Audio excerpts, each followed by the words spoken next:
Uno de los problemas actuales de las naciones es que nos hemos desviado del diseño original de Dios como familia. Hemos perdido la idea de individuo tal como Dios lo diseñó. La mayoría de las personas no viven la idea correcta del hombre, mujer, padres o hijos.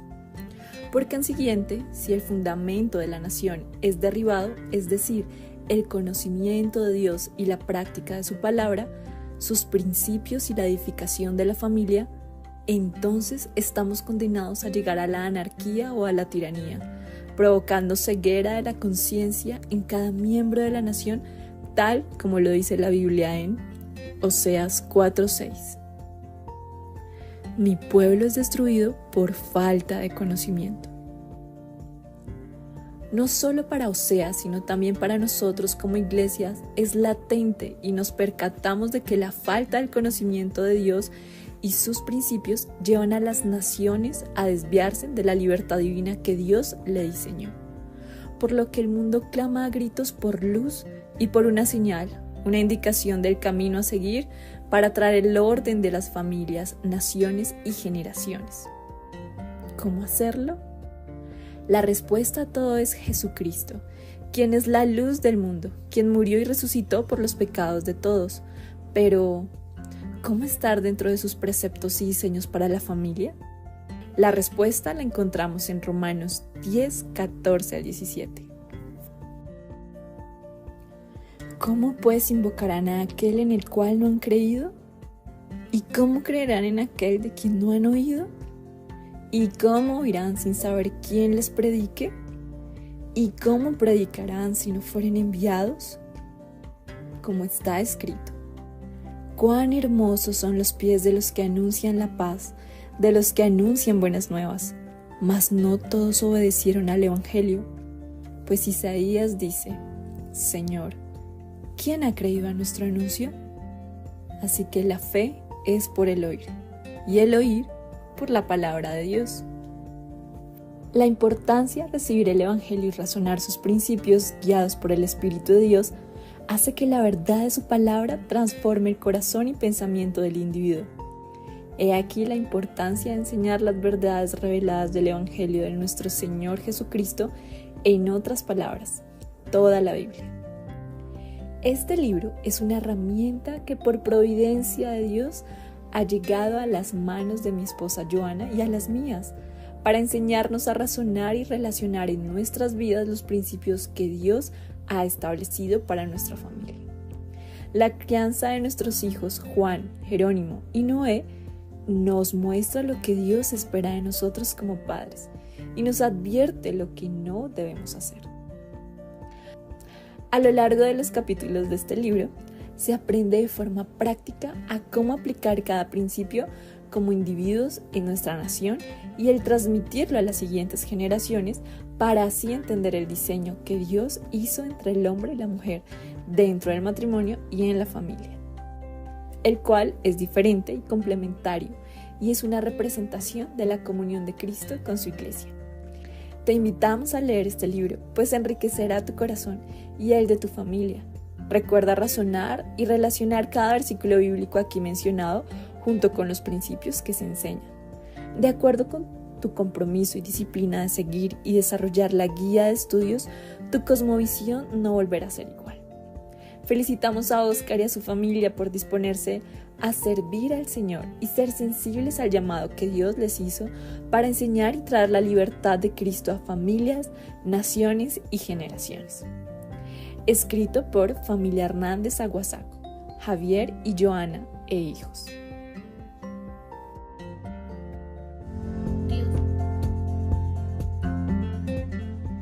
¿Alguna vez nos hemos puesto a pensar por qué Dios limitó la edad humana hasta 120 años y la promedió a 60 años? ¿Es posible comprender el amor de Dios aún en medio de esta sentencia en el hombre? ¿Por qué en este transcurrir de la vida como peregrinos y como viles pecadores que somos, Dios sigue siendo fiel en todas las generaciones? Partamos del hecho de que Dios es soberano y se plació por su inmenso amor crear al hombre a su imagen y semejanza. Todo lo creó bueno. Proporcionó y dotó las condiciones apropiadas y suficientes al hombre, tal como un buen padre dispone de sus mejores recursos y medios a sus hijos para su bien. Una vez Adán y Eva pecaron en una desacertada decisión en el huerto del Edén, las condiciones de su naturaleza física y espiritual fueron cambiadas inmediatamente. Dios había sido muy claro en su instrucción ante el hombre, que además de dominar, nombrar, cultivar y cuidar, le ordenó lo que debía y lo que no debía hacer, y le hizo conocer seguidamente las consecuencias y sanciones de hacerlo. Pero ellos prefirieron ser iguales a Dios, tergiversando sus palabras y no aceptando la condición de semejanza que Él ya les había dado. El no escuchar atentamente y el haberle desobedecido comiendo del fruto del conocimiento del bien y el mal trajo profundas consecuencias en la mente y corazón del hombre. Trajo consigo orgullo, miedo, rebelión, mentira, desesperanza, enojo, contienda, odio, división, esclavitud, vergüenza, culpa, incredulidad, pecado y muerte. Y una vez la sentencia fue dada, también la promesa de redención fue activada, tal como lo evidencia Génesis, su capítulo 3, del versículo 14 al 16. Si la narrativa bíblica nos muestra algo en común en todas las generaciones que han vivido en la tierra, es precisamente la existencia y persistencia del pecado en el hombre. Empezando porque Dios, al ver la tierra llenándose de corrupción y de violencia, prefería ponerle fin. A pesar del primer homicidio de la historia causado por Caín a su propio hermano Abel, Dios le dio a conocer su castigo. Y aunque Caín sintiera que mereciera venganza alguna, Dios le protegió la vida para que cualquiera que lo hallara no lo matara. ¿Esto lo hizo porque se lo mereciera? Pues no, el daño ya estaba hecho y la consecuencia ya estaba determinada. Sin embargo, Dios trajo al mundo a Set como una muestra de su misericordia, amor, de su santidad y juicio, y de esa línea genealógica vino el Salvador. Miremos en este momento la tragedia del diluvio. La Biblia nos muestra que aunque Dios le pesó haber hecho el hombre y se enojó con él para borrar su maldad, aún veía y hallaba con esperanza hombres que tenían gracia ante sus ojos, tal como lo fue Noé. Y mediante él encontró virtudes de integridad y justicia en medio de su terrible generación. Y fue su existencia más de 600 años. Adán pudo vivir 930 años, Matusalén 969 años. Y este último ha sido la persona más longeva que se haya conocido sobre la faz de la tierra. Ahora bien, te preguntarás, ¿por qué Dios permitió que Adán y Eva pecaran? ¿Por qué simplemente no acabó con ellos y con todos de una vez y para siempre? ¿Por qué siguió dando vida generación tras generación y dio esperanza de vida al hombre, a pesar de haber limitado sus años en esta tierra? La respuesta la podemos encontrar en el Logos, en el verbo hecho carne, Jesús.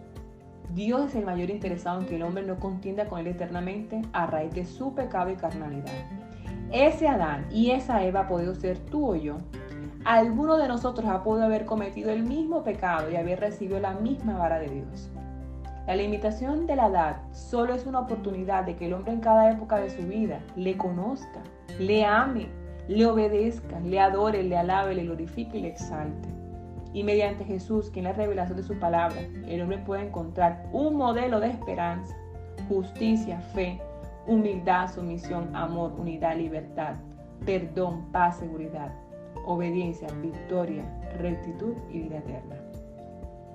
Por amor, Dios entregó su único Hijo y su primogénito para que nadie, absolutamente nadie se pierda. Más bien, en su longanimidad y perdón nos muestra día tras día, mes a mes, etapa tras etapa, generación tras generación, un incalculable amor por su creación. Tus hijos y mis hijos serán bendecidos, ensanchados, prosperados, protegidos y cuidados, tal como lo hizo con la descendencia de Noé y la de Abraham para su gloria.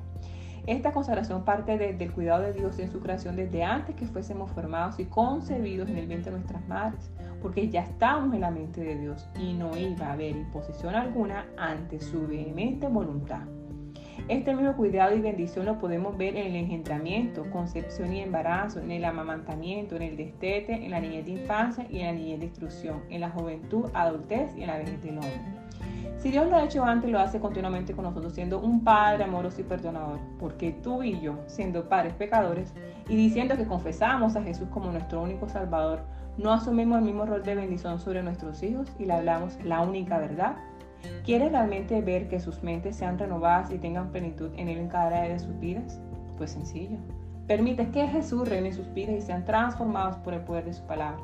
No escatimes ni menosprecies tu esfuerzo de hablarle de Él en todo el tiempo de la crianza de tus hijos, porque le pertenecen a su reino y es deber nuestro mantenerlos, protegerlos, criarlos, disciplinarlos y educarlos en la amonestación del Señor y en el conocimiento que proviene solo de Dios.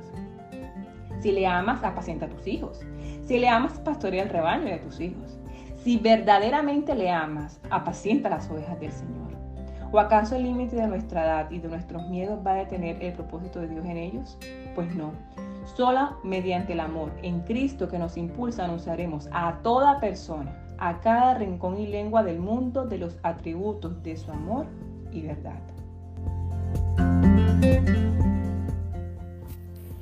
Aunque el tema de familia es muy amplio, este libro trata los rudimentos más básicos de lo que Dios espera de nosotros como padres. Pero no por ser los objetivos primarios es que sean simples, por el contrario, son profundos y ello no solo los incluye, sino también a la nación y a las generaciones. Como cristiano se ha estado expuesto a prédicas sobre la familia e incluso hay gran variedad de seminarios donde generalmente hay enseñanzas ya sea desde lo emocional o como una imposición sin posibilidad de entenderlos.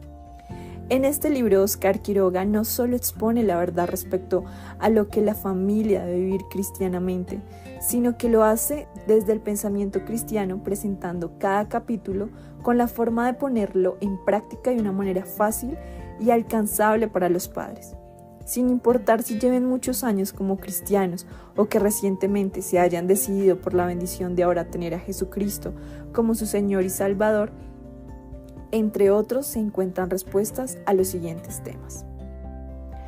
¿Cuáles son ejemplos de leyes de Dios para la familia?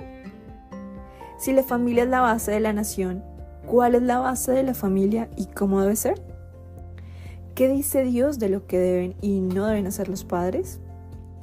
¿Cómo criar hijos e hijas al mismo tiempo? ¿Cómo elegir una nueva familia? Por evidente que sea el estar en familia, encontrar respuestas de sus principios se hace un desafío muy interesante en la sociedad actual. Aquí se encuentran de manera sencilla y radical. Somos CEPEC, la escuela de padres que educan en el hogar, y queremos contarte que tenemos las matrículas abiertas hasta el próximo 30 de diciembre. Puedes escribirnos al número de WhatsApp +57 304 635 7856 para más información. Recuerda la responsabilidad que tenemos como padres delante de Dios.